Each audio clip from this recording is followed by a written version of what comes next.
નમસ્કાર સર્વ દર્શક મિત્રોને સ્વાગત છે તમારું અમારા નવા એક બ્લોગમાં જેનું નામ છે પરાગ સાદાવલો।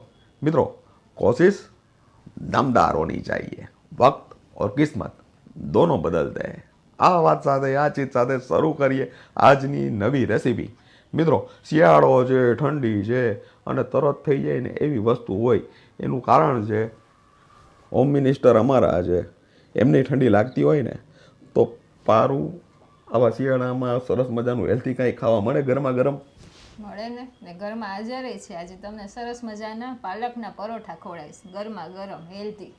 મને તો ભાવશે, વ્યુઅર્સને ભાવશે ના, ટેસ્ટી એટલા જ થશે। એમ? હા, લંચ બોક્સમાં મૂકા નાની મૂકી ભૂખ હોય ને એમાંય તમે ખાઈ શકો, એમાં એકેય વસ્તુની જરૂર ન પડે, એટલા જ ટેસ્ટી થાય। તો આજે મારું અને વ્યુઅર્સનું બેયનું કામ થઈ ગયું। બેયનું થઈ ગયું। ચાલો આપણે પાલક તૈયાર કરી છે, સ્ટાર્ટ કરીએ। ચાલો તો બતાવી દો જલ્દી ફટાફટ। ચાલો મિત્રો આવી ગયા છીએ આપણે કિચનમાં। પારું શું પ્રિપેરેશન છે? બસ જો આ પાલક ધોઈને તૈયાર કરી છે ને આ પાણી ઉકળવા મૂકી દીધું છે।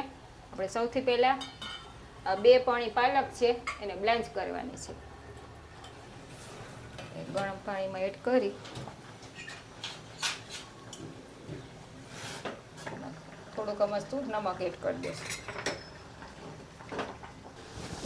અને કેટલી વાર બ્લાન્ચ કરવાની છે? બસ 5 જ મિનિટ થાય। પાણી એકદમ ઉકળી ગયું છે ને, અચ્છા, ગરમ પાણીમાં એડ કરી આ રીતે આ છે ને ઠંડુ પાણી લઈ લીધું છે।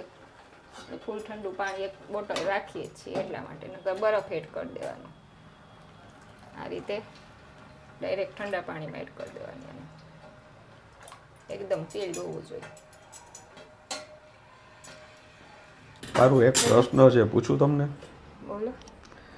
આ રીતે તમે બ્લાન્ચ કરવાનું કીધું એ કરી નાખશું બરોબર છે, પણ આ કરવાનું કારણ શું?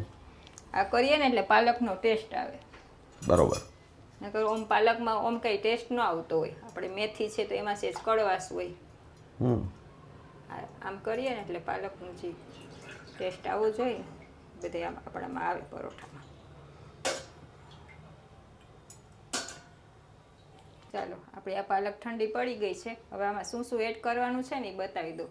આ 4 કળી લીલું લસણ લીધું છે ને આ છે બારીક સુધારેલી કોથમીર। આપણી પાલક જે ઠંડી પડી છે એ એક તીખું મરચું એડ કરશું આપણે આમાં, પછી તમારે તીખાશ જે ગમતી હોય એ પ્રમાણે।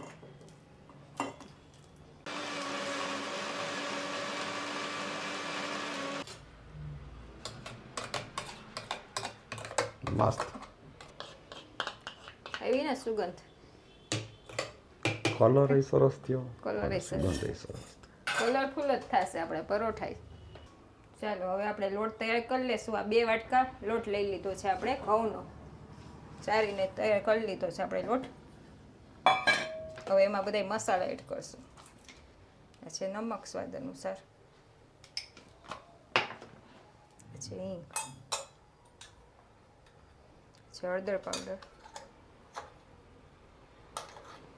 પછી ધાણા જીરું, લાલ મરચું નહીં આવે, લીલું મરચું આપણે એડ કર્યું છે ને એટલા માટે। આ છે મરીનો અધકચરો ભૂકો, આ છે તલ સફેદ। આટલા લોટમાં 1 પાવરું મોણ આવશે। 2 વાટકા લોટમાં 1 પાવડું તેલ આવશે। મોણ આવશે। હવે આ બધું આપણે ક્રશ કર્યું ને એ એડ કરશું। આમાં જરૂર નહીં પડે, લગભગ જરૂર પડશે તો થોડુંક પાણી એડ કરશું, આમાં જ આપણો લોટ બંધાઈ જશે।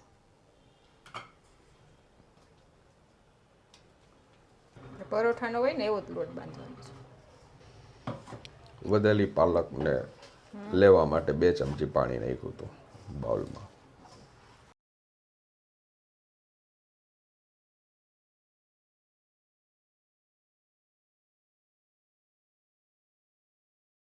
એકદમ લીલો કલર થયો છે, ગ્રીન જ થશે પરોઠા આપણે। ગ્રીન તો બરોબર છે, પણ આ તો એવર ગ્રીન થયો છે, મસ્ત લાગે છે।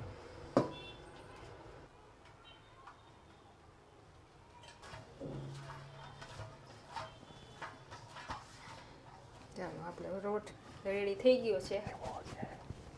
અને પરોઠાનો એવો જ લોટ તૈયાર કરવાનો છે. હવે પરોઠા આપણે હમણાં ઉતારી લઈશું.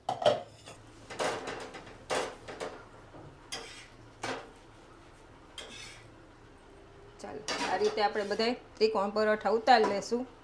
આજે આપણે ત્રિકોણ બનાવવાના છે પરોઠા. તમારે જેવો શેપ રાખવો એવો તમે રાખી શકો છો. થોડુંક ચેન્જ કરીએ તો બધાને ખાવાનું મન વધારે થાય એટલા માટે.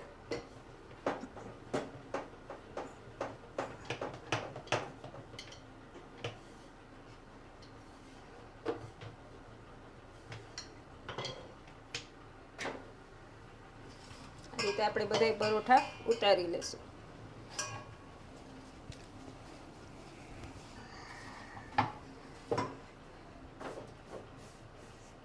મીડિયમ ગેસ ઉપર આપણે આને ગુલાબી શેકવાના છે. આપણે અત્યારે તેલમાં જ કરીએ છીએ. તમારે ઘીમાં કરવા હોય તો ઘીમાંય કરી શકો છો.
રેડી છે આપણા પાલકના ગરમા ગરમ પરોઠા ને સાથે છે દહીં.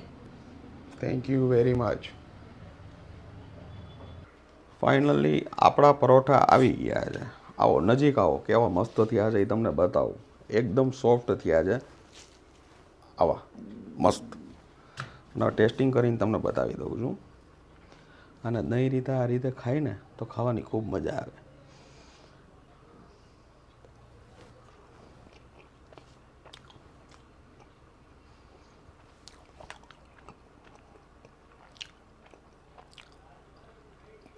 સાહેબ એકદમ અલગ અનુભવ છે.